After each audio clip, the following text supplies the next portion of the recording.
YouTube? We back with another reaction video. We got man shot in the head, crawls 2 miles for help. What type of shit? Hey, make sure y'all like, comment, subscribe, put the post notifications on. Let's get right into the video. 911, what's the address of your emergency? Yeah. Damn, my drink. My friend here, he got shot.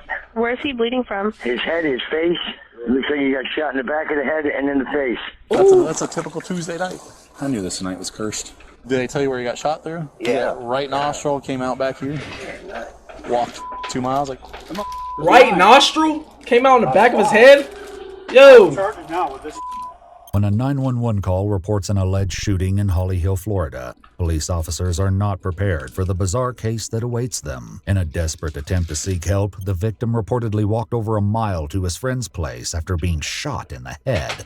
While this astonishing feat leaves the Holly Hill Police Department facing myriad questions and confusion, they must also race against time to catch the suspect before he can escape.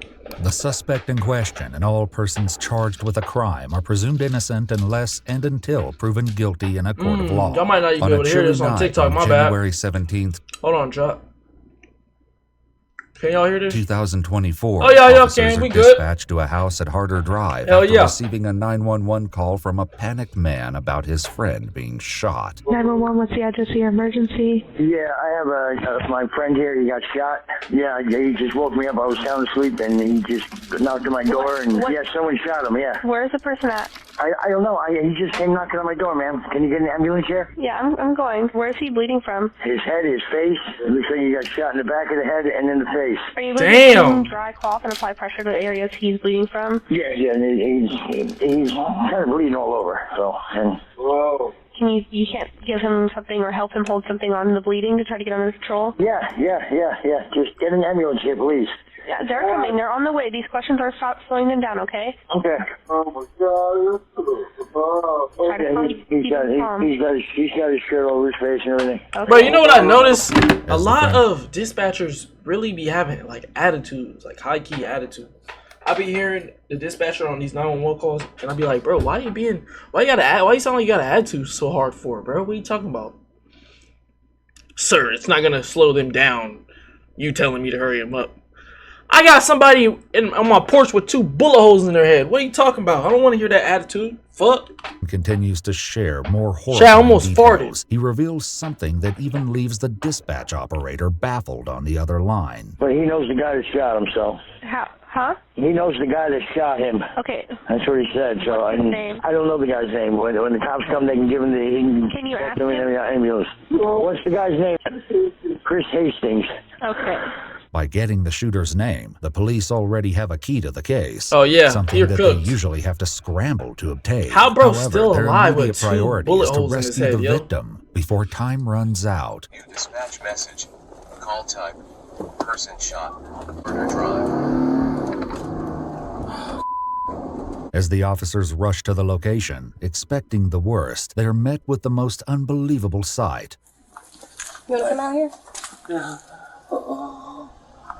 What? Is anybody else here? My old lady. Your old lady? Okay. Uh-oh. You got a phone? Guy shot me. Where at? How is he walking with 2 bullet holes in his head? What? Okay. Why How? don't you have a seat for me?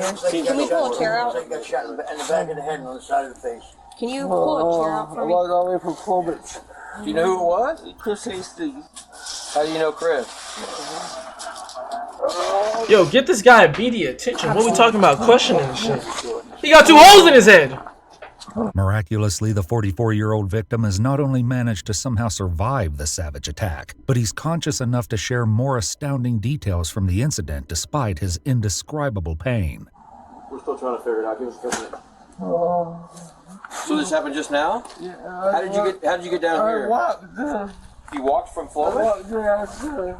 According to the What victim's type of- account, the shooter is 33-year-old Christopher Hastings, a resident of Ormond Beach. Oh, Police GGs, he records looked like further he state did that shit, Hastings too. has a history of being He looked like he arrested for did that domestic shit. Arrest him battery now. and the possession of substances in the past. As the night unfolds, police will soon uncover the truth behind Hastings allegedly shooting someone. But just as the officers are listening to the horrific account of the victim, one of them makes a stark observation that completely changes the trajectory of the case. I don't think it's a... It's not. No, you weren't shot, but... No. It's not a gunshot? It was like a stun gun. It was like a big. Oh my god, it hurt. Looks like something in here because it's kind of stalled like that. We'll have to look into it. Ooh! As the night I wouldn't even wanna progresses, see that officers shit. will find out that they have been wrong in their observations. Where does Chris Hastings live at? I don't know. He stays with a guy named Alex Fulmich. So were you at his house, or where did this happen? I mean, were you in the yard, or did it happen while you were walking down the street? Just walking in. So bro was just riding his bike and he got beamed with 2 shots to the head. What type of and he's alive? Was he driving a car or anything? No, it was on the street. Was he on a bike? Was he walking? No, it was on the street. Just standing on the street. Okay. You sure it was Flomish and not Cali Grande? No, it was Fulmich. Okay. On foot? Yeah, you want to go up there and...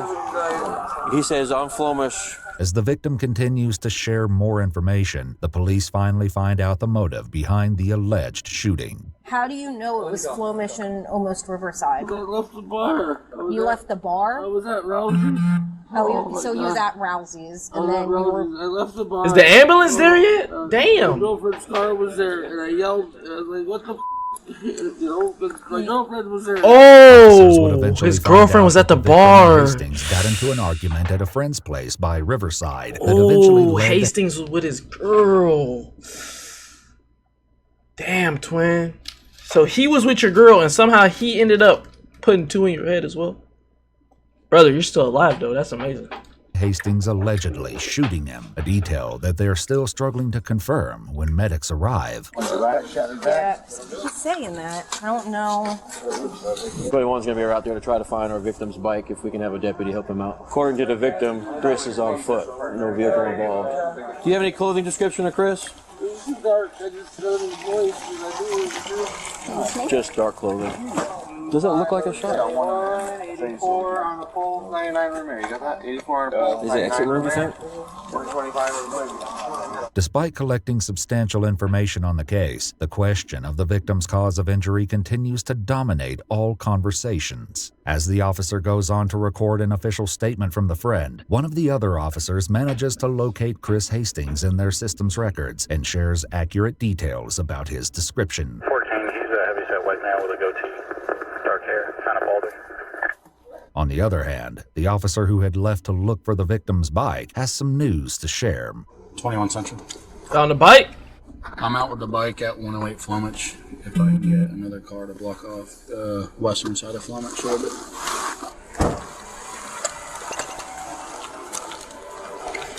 Oh, somebody's house right here.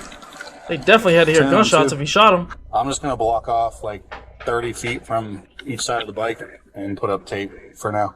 As both the officers begin to scour the area, they know that only solid evidence can prove the victim's bizarre story. It's incredible that despite having a gunshot wound to the head, the victim was able to give an accurate location of Bro, his bike. how does he walk for There's his hat. miles Right though? there. I don't even understand how is he walking? Here.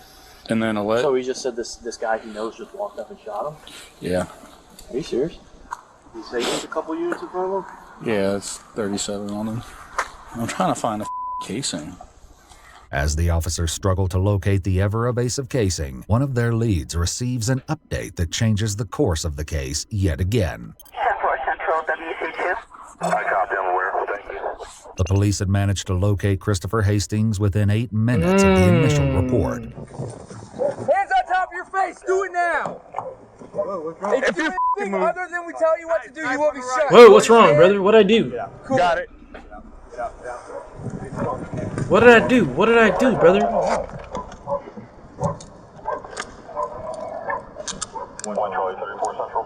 Man, that's what it is. Hastings is found only 2.2 miles away from the crime scene after driving past a license Damn, plate 2.2 reader. down to the However, exact he claimed point to two. have an I alibi like that. and was I like heard that. saying, quote, "I just got back from Orlando not too long ago, maybe half an hour ago." The need to locate solid evidence against Hastings grows twofold, and the lead officer immediately coordinates with the team near the victim's bike. Are you there with the bike? That's supposed to be the scene if we can hold that down. I am. Yeah, we got both sides blocked off. I've been looking for a casing. I haven't seen nothing. As the officers on the crime scene continue to clamor for any leads, a man approaches them, and what he has to share sends a chill down their spine. Stay over there, please. What's up? You're good. You're not in any kind of danger or anything like that. I was actually considering calling you guys about maybe, I don't know, 45 minutes ago. I live right here. Did you hear something? I heard voices. Was it like a yelling? Like a yelling, and then, believe it or not, I heard what could have been a shot. Okay. And something hit my house. It hit your house? Yes, but I mean, it's dark, so I'm not hearing Just how many shots do you think you heard? Just one? Mm-hmm. Okay. Given the gravity of what the witness had just told them, the officer immediately informs others on the team about it. Plumage is advising that they heard a gunshot and something hit their house about 45 minutes ago. But despite the witness's account, one of the officers is still feeling perplexed about the incident. It's cold. So that pretty much confirms that he was shot. It didn't really look like it because it's like right here. Yeah. You know how like the paper tears? Yeah. That's what it looked like. So it could have been like somebody whacked him with something. I mean, yeah. Nah, it's all hill. Come on. So we got whacked. Tuesday night. But we got the neighbor talking about some 3 reports in the first 2 hours. What this officer doesn't know yet is that one piece of evidence at the location of the arrest is about to lift this curse. There it is. Self-confirmed? Looking like it. Oh, I didn't see that. Yeah, that's right. I saw the knife handle. And it had to be a small caliber because it went through and looked like it came out of his face. So. damn little 22 probably did the job. Here and out here, right his nose. Who's talking? Brother, he ain't just talking, brother. He walked 2 miles, and then when he got there, he sat there, stood up, was talking to y'all, answering questions, brother, with a hole in his head. Yeah, apparently. So I figured it had to be a small caliber. Alright, cool. Yeah, it's almost like police work happening. Having found the firearm used for the alleged shooting, the lead speaks with the officers at the crime scene. That BJ Penn? It's small caliber revolver. We're not touching it though. Oh, yeah, you're not gonna find one with a okay. revolver. Any blood would be interesting though. He said it was right next to where his bike was. Maybe across the street from the bike. The lead officer receives an update that crushes all of their doubts about the victim's injuries. Through the right side of his nose and exit out through the back of his skull, and then his wife is here. I mean, we're not going to let her come back until she's out of for now, but it's going to be a little bit. She can chat. Did y'all just hear what she said? She can see from his nose. She can see a little tunnel all the way to the back of his head. How is this brother still alive and up? Okay. I've never seen this. He take like a health potion or something I don't know about? If you let me know. At the other location, just as the officers begin to secure the area, they're met with an unforeseen complication that threatens to contaminate the entire crime scene. Trapped.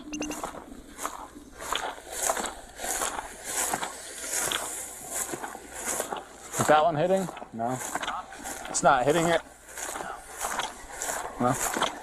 I know. There's no hose turn-offs. There's no hose turn-offs. I'm just worried that this side's damn, bro, this next. light bright as shit. No, I checked all the hose spigots. I just don't want to damage the Yeah. As the officer continues to process the crime scene into evidence, more backup officers arrive to lend their assistance. With the pictures punched in for evidence, officers begin to seal all articles from the crime scene to be brought to the station for additional processing. At the location of the detainment, officers are now planning a strategy to break Hastings into a confession, but they don't know yet that Hastings is going to share news stories with them once he steps inside the interrogation room. We're gonna hold him. I'm gonna stay with the car. I got 3 detectives coming. Apparently it was in the nose and out the back. Oh, so it's entry through the nose. Entry through. I thought it was the opposite. So that's definitely execution. Oh yeah, he shoots it like that, yeah. Police find more than weapons in the suspect's car. According to the police report, they also find items they refer to as paraphernalia and, allegedly, a small baggie filled with a suspicious crystal-like substance. Oh, as stand valuable up. as these findings may be, they don't necessarily prove that Chris Hastings is guilty. And if police take what the suspect is telling them at face value, they've detained Damn, my an neck innocent hurt. man. Can you tell me what I did? He's We'll fully searched. This is just I'm done going through it. figure it out. I'll talk to my sergeant. Yeah, because I'm sitting here like, I'm cooperating obviously. I'm not dumb enough to resist you guys. I just want to know what I'm being arrested for. No problem. Anybody read you your Miranda? No, nothing. Yeah, we'll do that. You're not arrested. You're just being detained. As the suspect is driven to the police station, however, he determines that there isn't much difference between the two, and he makes it clear that he's not getting the treatment he deserves. I don't know what's going on. Why am I being transported? I'm only being detained. No, to the PD. Yeah, I know, but why am I being transported anywhere if I'm only being detained? Stay right here with my vehicle. Right, brother. You guys What are you talking about? That is facts. He did smoke the dude, but he is speaking facts. At least tell him what was that, sir? Well, he knows what he did. He told me trying to lie. Yeah, you saw him earlier. He's gonna come out here. Well, you should have been talking to me before a cuff got put on me. If I'm being detained, I'm sitting here like I'm arrested. No rights read, no seatbelt put on for the drive. Yes, sir. Apologize for that. The suspect does a convincing impression of a man who's done nothing wrong, but Chris's story of what happened between him and the victim, Ernest, will shift before the night is through. After Chris has read his rights at the station, he shares being still unaware on the reason for his arrest. Who shot him in the face? He got shot? Holy when? Okay, brother. Well, I got that part. When? Wasn't too long after about 1:30, 2 o'clock. Where? Well, that's what I'm going to ask you, Chris, because this is where we're going to need to start getting really honest with each other. Oh, okay? shit. You're here for a reason. It's not like we picked you at random, okay? Yeah? I mean, I'm trying to be straight with you. I'm not trying to surprise you with anything. I'm just trying to get down to what happened and possibly hear your side of the story. So all I know is that me and him don't really talk all that much because he thinks I'm He thinks you're with... Yeah. Okay. You said they've been dating for what, on and off 3 years? Yeah. Okay. Like I said, I've only talked to the guy 2-3 times. Other than that, he's been yelling threats at the house and whatnot that I'm a dead man and everything else. Over at your house? Yeah. Or over at Alex's house when I happen to be there. Who's Alex? A buddy of mine. Oh, okay. Gotcha. We go over there and play video games. Gotcha. Where does Alex live? Go over there and play video games, brother. Flumage? Although Chris tries mightily to make it sound like this incident happened at some distant moment in the past, the detective has more recent altercations on his mind. What happened tonight at Alex's house? Don't know. I haven't been there. Are you sure? I haven't been to town. I got back from Orlando and started doing Ubers again and whatnot, and all of a sudden I'm stopped. All right. Bro, imagine he's your Uber driver, bro. Chris, that gun you got in the car matches exactly to what shot this dude. Idiot. That's why I'm asking you about it. It might be an old piece of crap. Yeah, I don't fire that gun. I don't fire any guns. But that's the gun that got him. Then it happened probably at Alex's house, because right there on Flomich. Yeah, I don't know how, because that gun... There's cameras all over that neighborhood, dude. Okay. A witness saw it. Ernest has already told us what's going on. Because it didn't kill him, and it didn't f him up that bad. Apparently the bullet just kind of went around and out the skin. That's cool as hell. Happens a lot, actually, especially with those smaller calibers. So what happened, dude? Then she just kept threatening me. So, yeah, I mean, I need to know specifics here. I mean, if he did something, I need to know, partner. He was riding his bicycle outside and whatnot, constantly yelling profanities and everything else. Then I go outside and I try to, like, go away. Like, you're not allowed here. For sure. And he takes off, and he comes back like 20 minutes later. What time did he first show up there? I don't know. They literally just showed up to grab a quick bite to eat, and I was about to head back out the door again. Gotcha. So you went for a walk? Yeah, and all of a sudden he comes up behind me again and starts screaming, and I stop and I turn around, and he's charging straight at me. I jump off to the side. Cool, whatever. He turns around, he comes back and starts doing it again. And I was like, don't make me. And he goes around the block. I think, cool, he's finally gone. And all of a sudden I hear pedaling behind me. I turn around and there he is right about to hit me. That's pop. Yeah, man. So, I mean, what happened after? I panicked. I went back to the house and I said, I accidentally shot him. You said that to who, Alex? Okay. GG's. Police speak to the young woman. At least he's the next coming. At day, least he's and she what's it confirms called? that this conversation took place, though she doesn't mention hearing confessing. the word accidentally.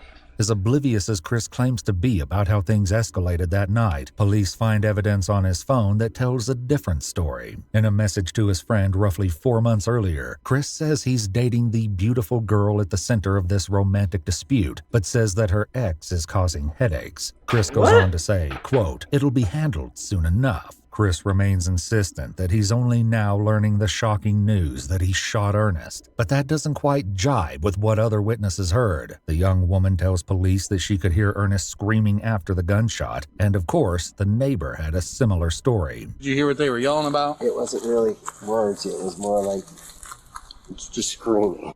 The facts of that night are beginning to line up, but there's one last subject to address, the matter of intent. Were you trying to kill him? No.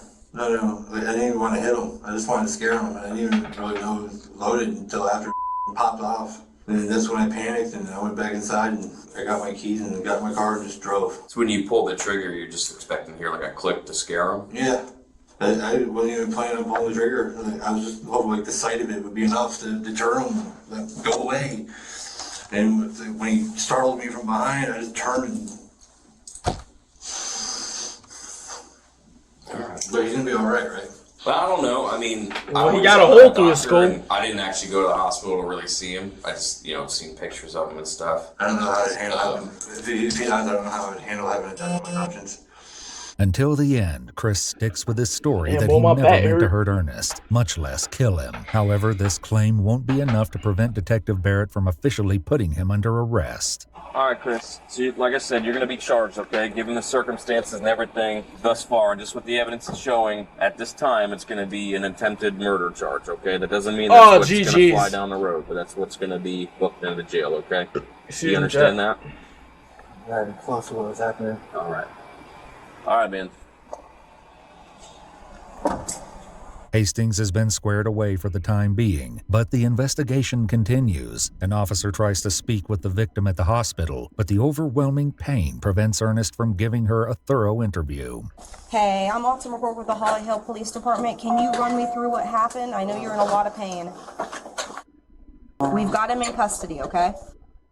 Oh, sorry. My girlfriend's car there, but it ordered me. He yelled, and then he came out, and then I went around a block, but I came back here, he was up the street, and he stopped me when I drove by him. Why? When you rode by him? Yeah. Sorry, kind of hard. So your girlfriend's car was at a friend's house? Yeah, where he's been staying. Where that guy's been staying? Yeah. So you thought that they were hooking up, or what? Did you say anything to her or him?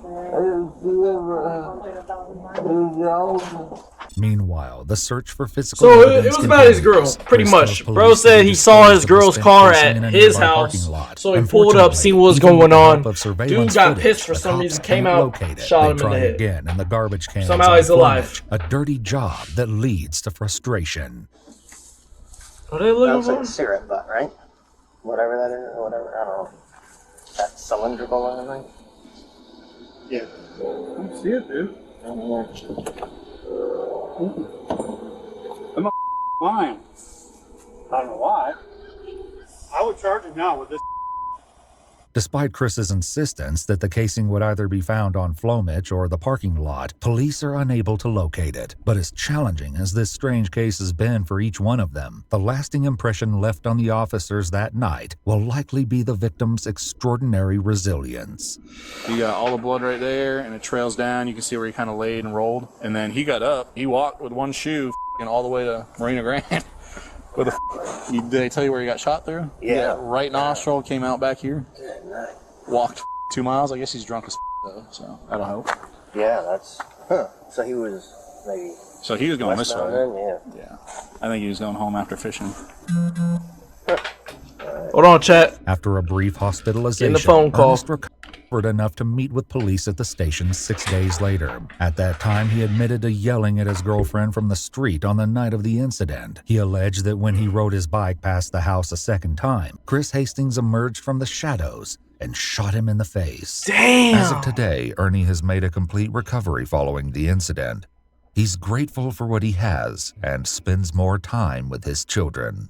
Christopher Hastings was charged with attempted second-degree murder, aggravated battery, tampering with evidence, and other unspecified crimes, and is being held at the Volusia County Branch Jail on no bond. GG's. Hastings pleaded not guilty and will face trial later this year.